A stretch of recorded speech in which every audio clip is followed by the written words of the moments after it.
en feu pour Christ. Aujourd'hui, je vais parler sur le sujet de en feu pour Christ. Ce soir, je vais prêcher par entremise de 3 questions et j'aimerais commencer avec ceci. Toi qui me regardes aujourd'hui, première question que j'ai pour toi. As-tu une bonne fondation? As-tu une bonne fondation? Si nous allons dans la base scientifique du fonctionnement d'un feu, un feu ne peut pas s'allumer sans bois. Dans le fond, le bois est ce qui permet que le feu puisse naître. Lorsqu'on parle de bois par rapport au feu, on parle donc de la fondation. Quelqu'un doit écrire dans les commentaires la fondation. La fondation. La fondation. Quelle est la fondation de ton feu? Quelle est la fondation de ton feu? En fait, est-ce que ton feu est fondé? Un feu ne peut pas durer si celui-ci n'a pas une bonne fondation. Il faut comprendre que la fondation est plus importante que la construction d'un bâtiment. Très souvent, on va penser que qu'est-ce qu'on voit est plus important que qu'est-ce qui n'est pas vu. Et c'est une erreur. Dans cette génération, malheureusement, on est dans une ère parce que maintenant, on prend plus importance, on met plus d'importance en fait sur qu'est-ce qui est vu. Tandis que la fondation est plus importante que la maison en soi. La fondation est plus importante que la construction en soi. Pour ceux qui même connaissent le domaine de la construction, même si que le bâtiment, ça fait 20 ans que ça existe, ils ne vont pas aller vérifier l'état de l'étage 2, l'étage 3 ou l'étage 10. Mais normalement, qu'est-ce qu'ils vont aller vérifier? Lorsqu'ils vont faire des vérifications, ils vont aller voir au niveau de la fondation. Parce que la fondation est ce qui est important. Ce n'est pas la construction, mais la fondation. Si tu n'as pas de fondation, la construction ne sert à rien. Qu'est-ce que devrait être notre fondation selon vous? Et certainement aujourd'hui, on parle de la fondation qui doit être Jésus-Christ. Jésus-Christ doit être la fondation. Le problème avec plusieurs est que la base de notre relation avec Dieu est notre projet. La base de notre relation avec Dieu est nos relations. La base de la relation avec notre Dieu est notre mariage, nos bénédictions, nos finances, notre diplôme, notre appel, notre destinée. Tandis que la base de notre relation avec Dieu devrait être seulement et uniquement Jésus-Christ. Jésus-Christ. Ton projet n'a pas été à la croix pour toi. Ton appel n'a pas été à la croix pour toi. Ta bénédiction n'a pas été à la croix pour toi. Il est temps pour nous de retourner à la base de la foi. Notre feu ne peut pas venir d'autre chose que Jésus. Nos regards ne peuvent pas fixer autre chose que Jésus en premier. Et c'est pour ça que cet événement est tellement nécessaire, parce qu'on parle de focaliser nos regards sur Christ. Focus on Christ. Hébreux 12, versets 1 et 2, je lis pour vous. Ça dit ceci. Nous donc aussi, puisque nous sommes environnés d'une si grande nuée de témoins, rejetons tout fardeau et le péché qui nous enveloppe si facilement, et courons avec persévérance dans la carrière qui nous est ouverte. Verset 2. Ayant les regards sur Jésus.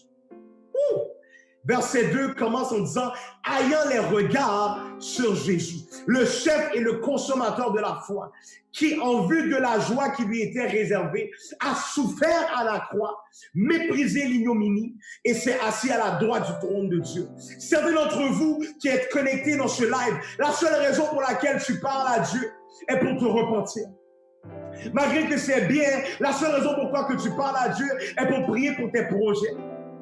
Et pour débloquer ta bénédiction. Mais Dieu veut que le fondement de ta spiritualité, le fondement de ta relation avec lui, il veut que ça soit seulement et uniquement Jésus-Christ. Oh, quelqu'un doit dire, it's all about Jesus Christ.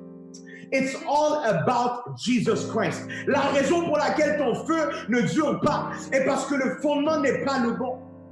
Si ta spiritualité est basée sur l'accomplissement de ta destinée, ton fondement n'est pas le bon.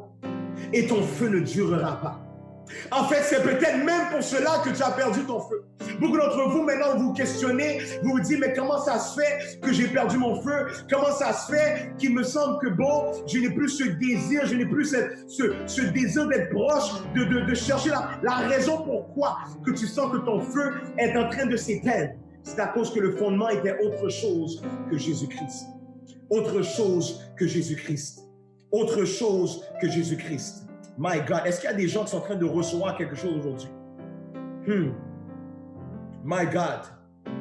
Yes. Écoutez ce que la Bible nous dit dans Jean 14, verset 6. Jésus lui dit, je suis le chemin, la vérité et la vie. Nul ne vient au Père que par moi. Matthieu 15, verset 8 nous dit ceci. Matthieu 15, verset 8. Ce peuple m'honore des lèvres, mais son cœur est éloigné de moi. Apocalypse 2, verset 4. Mais ce que j'ai contre toi, c'est que tu as abandonné ton premier amour. Toi qui me regardes présentement, je t'exhorte à vérifier ta fondation. Je t'exhorte à retrouver ton feu pour Christ. Tu ne peux pas penser à avancer dans ton appel, dans ta destinée sans le feu. L'essence nécessaire pour vraiment remplir ton appel et ta destinée. C'est tout comme une automobile. Pour que tu puisses avancer, tu as besoin du gaz. Écoutez-moi très bien, peuple de Dieu. Tu as besoin du feu et ton feu doit être fondé en Jésus-Christ. Pour que tu retrouves ton feu, il faut que tu retournes à ton premier amour. La seule vraie fondation. La seule fondation qui marchera pour toujours. La seule fondation qui garantit un vrai feu. Quelqu'un va écrire dans les commentaires, ma fondation doit être Jésus-Christ. Yes. Il faut l'écrire dans les commentaires. Ma fondation doit être Jésus-Christ. Quelqu'un va déclarer ma fondation. Déclare-la avec ta bouche. La Bible nous dit que la mort et la vie sont au pouvoir de la langue. Quiconque l'aime en mangera les fruits. La Bible nous dit que, en fait, la foi, la foi vient de ce qu'on entend.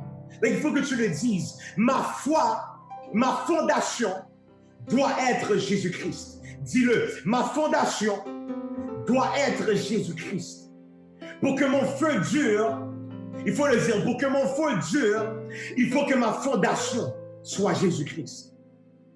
Ma fondation doit être Jésus-Christ. Yes. Donc la première question, c'était ceci. Quelle est ta fondation? As-tu une fondation? Maintenant, la deuxième question que j'aimerais te poser, à toi qui regardes ce live, ma deuxième question pour toi aujourd'hui. Est-ce que tu nourris ton feu? La première question était, as-tu une fondation à ton feu? Est-ce que ton feu a une fondation? Maintenant, la deuxième question que j'ai pour toi, c'est, est-ce que tu nourris ton feu? Il faut comprendre qu'un feu ne reste pas allumé par soi-même.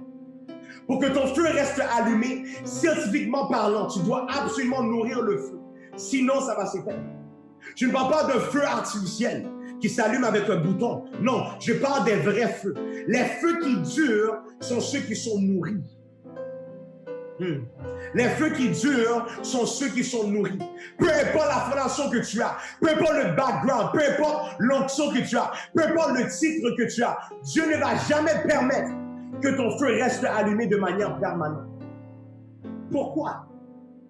Pourquoi? Parce que à ce moment, tu deviendrais indépendant de Dieu. Si ton feu restait allumé de manière permanente, pour quelle raison irais-tu vers Dieu? Si tout fonctionnait parfaitement, pourquoi irais-tu vers Dieu? Qu'est-ce qui te pousserait à aller vers Dieu si tout allait bien, tout seul? Écoutez, je vais lire pour vous une histoire que pour moi va démontrer clairement l'importance de nourrir notre feu. On va aller dans 1 Roi 19, verset 1 à 8, et je lis pour vous. 1 Roi 19, verset 1 à 8.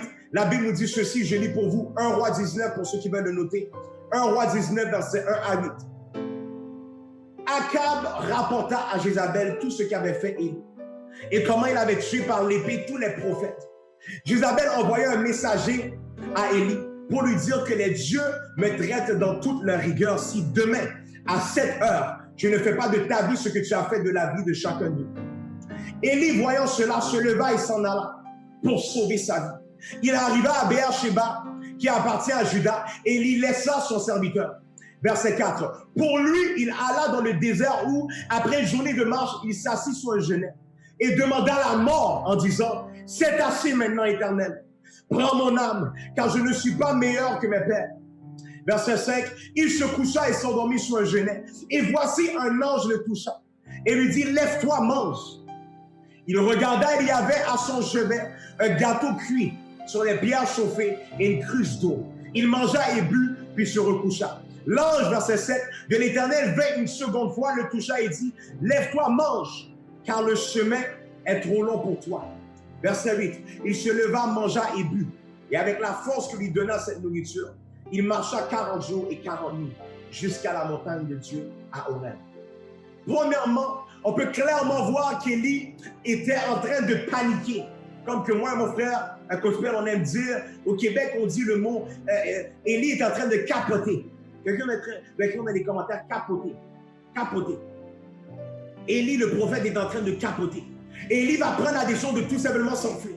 Lorsqu'il va entendre le message de Jézabel par l'entremise des messagers, il va dire, moi, j'ai trop peur, je dois partir maintenant. Il va s'enfuir. Pendant qu'il s'enfuit, il commence à perdre sa force.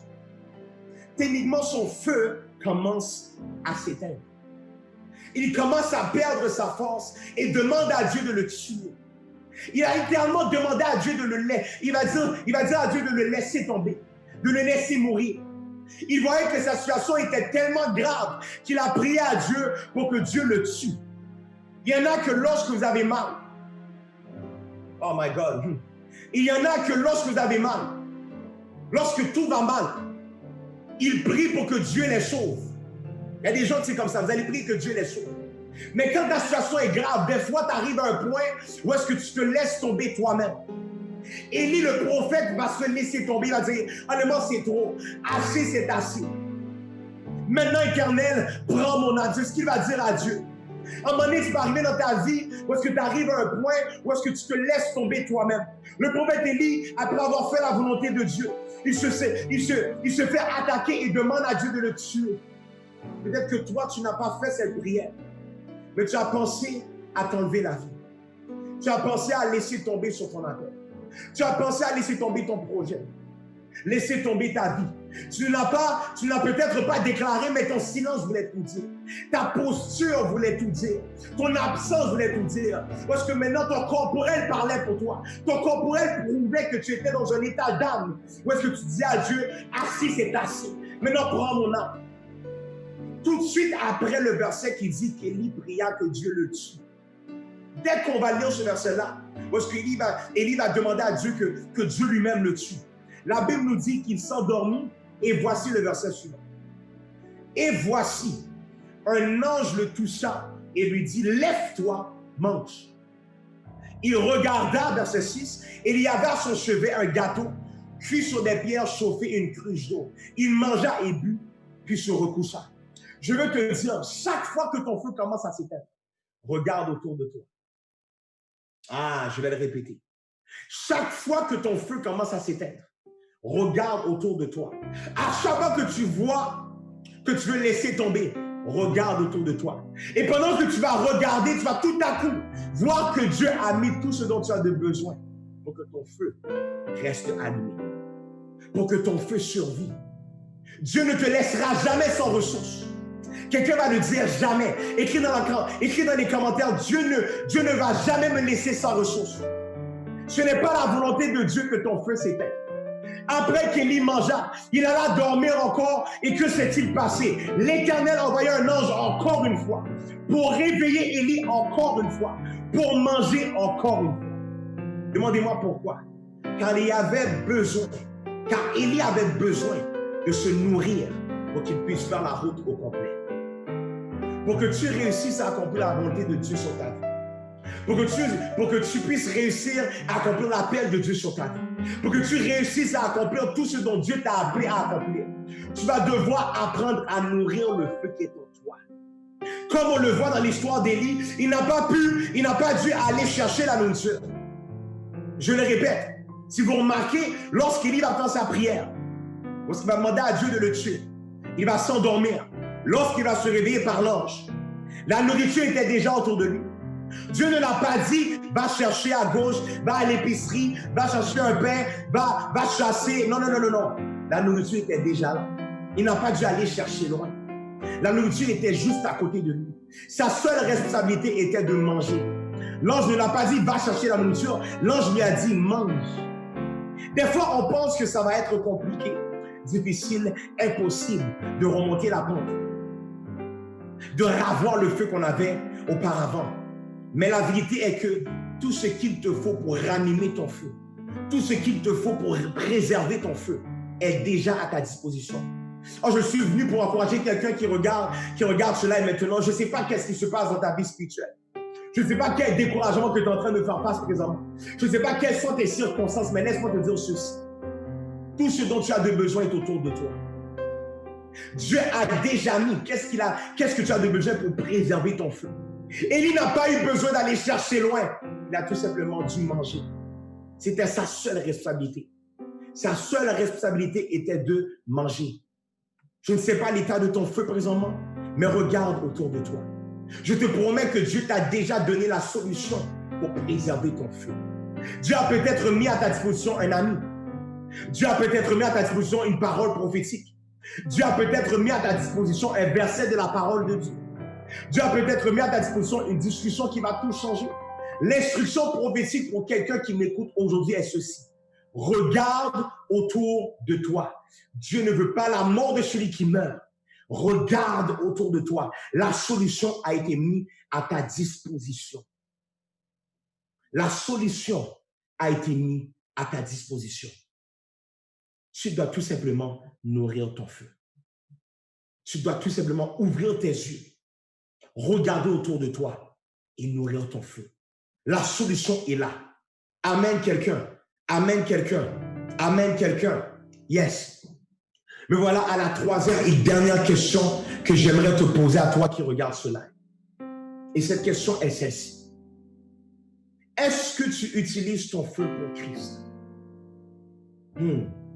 La première question c'était, est-ce que ton feu a un fondement, a une fondation? Deuxième question c'est, est-ce que tu nourris ton feu?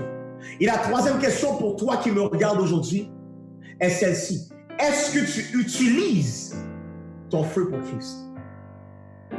Est-ce que tu utilises ton feu pour Christ? Laissez-moi vous dire ceci. Il y a une différence entre être fou de Jésus et être fou pour Jésus. Ah, je le répète. Il y a une différence entre être fou de Jésus et être fou pour Jésus. Lorsque tu es fou de Jésus, ta folie est dirigée vers lui. Je m'explique.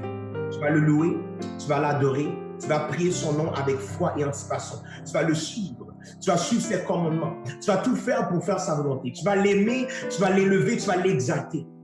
Mais lorsque tu es fou pour Jésus, ta folie te provoque à faire des actions pour lui. Tu deviens soudainement capable de faire n'importe quoi pour lui. Tu es prêt à perdre ta face pour lui. Tu es prêt à perdre ton cercle d'amis pour lui. Tu es prêt à te créer des ennemis pour te tenir pour lui. Tu es prêt à te tenir pour lui même devant ta famille. Tu es prêt à te faire critiquer pour lui. Matthieu 10, verset 22 nous dit ceci. Vous serez haïs de tous à cause de mon nom. Mais celui qui préservera jusqu'à la fin sera sauvé. Celui qui persévérera jusqu'à la fin sera sauvé. Lorsque tu es fou pour Jésus, tu es prêt à te faire haïr pour lui.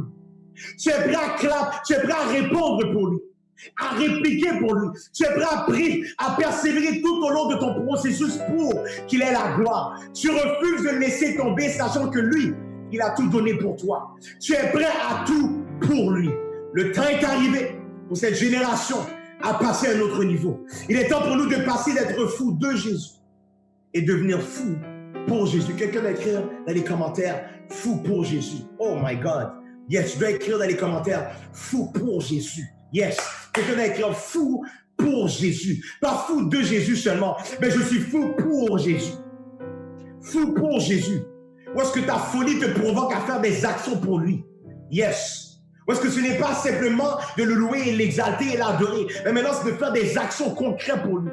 À l'instar d'Ésaïe 6, verset 8, j'entends la voix du Seigneur demander, qui enverrai-je et qui marchera pour nous? Peuple de Dieu, assez est assez. Il est l'heure pour le peuple de Dieu d'être non seulement fou de Jésus, mais fou pour Jésus. Je te parle de sortir de ta zone de confort pour Jésus. Je te parle d'aller dans le système de l'éducation pour Jésus. Je te parle d'aller dans le système du gouvernement pour Jésus. Je te parle d'aller dans le système des arts et divertissements pour Jésus. Je te parle d'aller dans le système de la santé pour Jésus. De ne pas rester dans les quatre coins de l'église, mais de sortir de ta zone de confort pour Jésus. Écoutez, nous ne pouvons plus être tout simplement confortables à chercher, à prêcher sur la chair de l'église. Je le répète, nous ne pouvons plus être tout simplement confortables à chercher à prêcher sur la chair de l'église. à chercher à être pasteur, évangéliste, prophète, docteur. Non, apôtre, non. On a assez de ministres qui sont dans l'église. Maintenant, Dieu appelle son peuple à sortir de sa zone de confort pour Jésus. Et il y en a ici, Dieu a appelé ta chair à être dans la mode. Il y en a que leur chair est dans l'église. C'est là que leur chair est. Mais il y en a ici, ta chair est dans la mode. Il y en a ici que Dieu a placé ta chair dans la production, dans la production de films.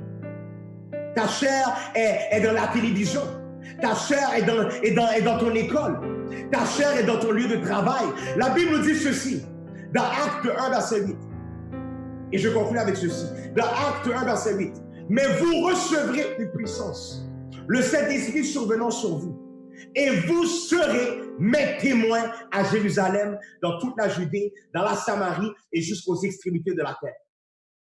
Je veux mettre une emphase sur la phrase qui dit ceci. Vous recevrez une puissance, le Saint-Esprit survenant sur vous. Et vous serez mes témoins. Témoin veut dire ceci. Vous savez, je suis quelqu'un qui aime beaucoup les définitions. J'aime prendre le temps de savoir qu'est-ce que les mots veulent dire. Car il y a beaucoup de révélations. Lorsque ça vient à les mots qu'on utilise, il y a des révélations cachées. Voici ce que témoin veut dire. Témoin veut dire celui qui a une connaissance personnelle de quelque chose, celui qui a des éléments d'évidence ou preuve. My God. Je répète, témoin veut dire celui qui a une connaissance personnelle de quelque chose ou de quelqu'un, celui qui a des éléments d'évidence ou preuve.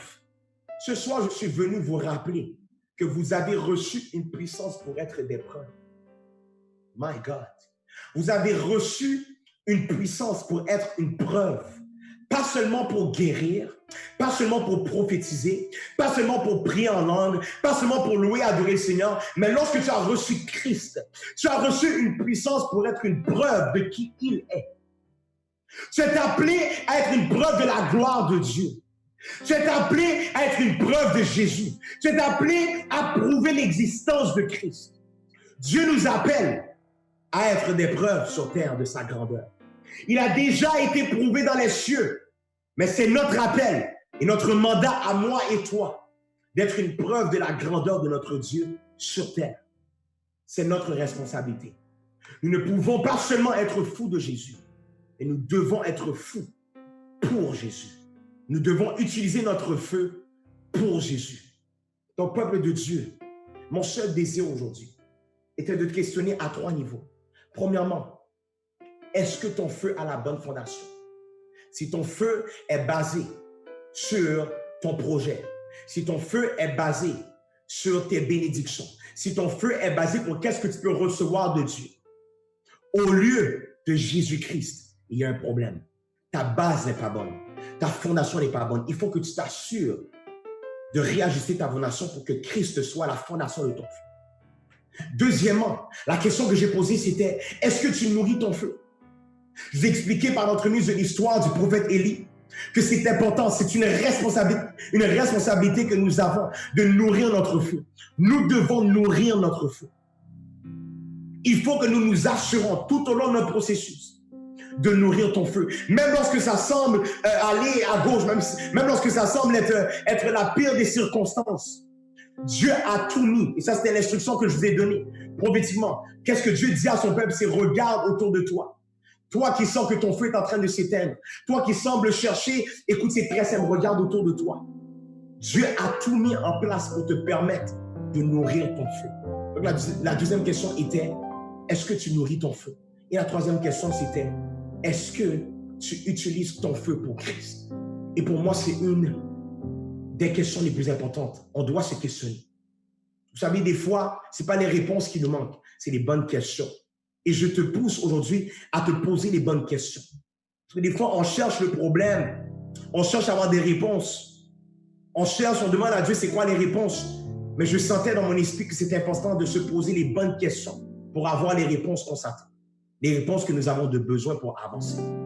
Donc la troisième question était celle-ci. Est-ce que tu utilises ton feu pour Christ? Et aujourd'hui, je ne sais pas à qui que je parle. Je sais que plusieurs d'entre vous, vous me regardez aujourd'hui.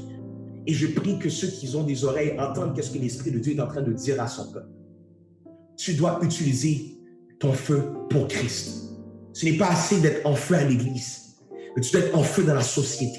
Les gens, lorsqu'ils te rencontrent, ils doivent voir qu'il y a quelque chose en toi qui amène à ce que tu sois pas dans le commun. Il y a quelque chose qui fait en sorte qu'il y a une différence entre toi et eux. Ils doivent sentir que lorsque tu rentres dans le système du gouvernement, lorsque tu parles, il y a quelque chose de différent. Il y a une onction qui est là. Il y a quelque chose lorsque tu ouvres ta bouche. Lorsque tu vas dans le système de l'éducation, il faut qu'on voit qu'il y a quelque chose de différent avec toi. Il faut qu'ils puissent apercevoir que ton feu, il y a quelque chose qui est différent en toi. Tu dois utiliser ton feu pour Christ. Ne reste pas confortable à l'église, dans les 4 murs de l'église, mais ose sortir de ta zone de confort. Utiliser ton feu pour Christ. Ce n'est pas assez d'être en feu pour, d'être en feu, d'être en amour de Jésus. Ce n'est pas assez. Ce n'est pas assez d'aimer Jésus. Ce n'est pas assez d'avoir un feu, d'être en feu de Jésus. Non, non, mais tu dois être en feu pour Jésus. Tu dois vraiment pousser que ta folie que tu as pour Jésus doit te pousser à faire des actions, à sortir de ta zone de confort et réellement impacter la société. Le monde a besoin de rencontrer Jésus. Et comme je l'ai dit tantôt, Dieu a été prouvé dans les cieux, mais c'est temps qu'on le prouve sur la terre. Et il a besoin de nous. Nous avons besoin d'être utiles. Nous devons être inconfortables à rester dans l'ombre. Il est temps pour le peuple de Dieu d'être en feu pour Christ. Et c'est vraiment ça que Dieu m'a mis à l'esprit. Et je clôture avec ceci. Il me reste 90 secondes. Papa, merci pour ta parole. Ça, Jésus, ta Bible nous dit que vous connaîtrez la vérité. Et la vérité vous libérera. Merci parce que je sais que ton peuple a reçu. En fait, nous avons reçu une parole qui va nous libérer dans une nouvelle dimension. Merci, Papa, parce que je sais que c'est tout simplement le début de cet événement et je sais que tu vas continuer à parler. Papa, continue à construire, à bâtir même une conviction dans le cœur de ton peuple, Papa. Qu'à la fin de ce live, à la fin de cet événement, à la fin de Focus on Christ, la 3e édition, Papa, permets que ton peuple puisse être convaincu qu'il est l'heure qu'on puisse vraiment être des disciples de Christ. Et pas simplement croire en Jésus, mais d'être des disciples de Jésus. Merci d'avance parce que je sais qu'il y aura des résultats qui vont accompagner cet événement. Et nous savons, Papa, que c'est pour ta gloire et ta gloire seulement. Peuple de Dieu, que Dieu vous bénisse.